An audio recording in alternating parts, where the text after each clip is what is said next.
आज आहे गणेश चतुर्थी आणि आम्हाला बनवायचे उकडीचे मोदक. तर इथं स्टफिंग वगैरे तयार. हाताने तर काही येत नाहीत आणि टाइम पण नाही तेवढं, त्यामुळे साच्यानेच बनवायला. आणि आम्हाला केळीची पानं भेटली नाहीत, त्यामुळे हळदीच्या आणलेत स्टीम करायला. गणेश चतुर्थी सोबत आज सानूचा बड्डे सुद्धा आहे.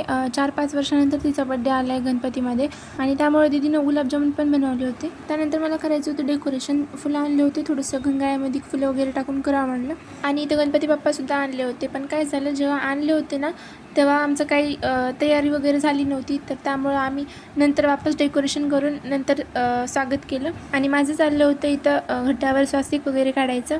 आणि हे आहे आमचं फायनल लुक डेकोरेशनचं. कसं वाटतं कमेंट करून नक्की सांगा.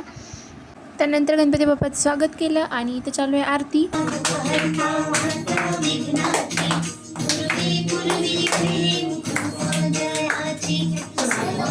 त्यानंतर सगळ्यांनी फोटो वगैरे काढले आणि धनुची फोटो काढायची होती मला. ती अशी बसना गेली होती म्हणून मी तिच्या हातात ॲपल देऊन बसवले तिला. आता हे सगळं तर झालं होतं, सानूचा बड्डे राहिला होता, तर लगेच थोड्या वेळानं तिचं बड्डे सेलिब्रेशन पण झालं.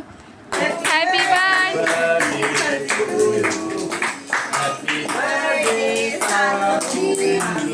चला मग आजच्यासाठी एवढंच. व्हिडिओ आवडला असेल तर लाईक करा. बाय.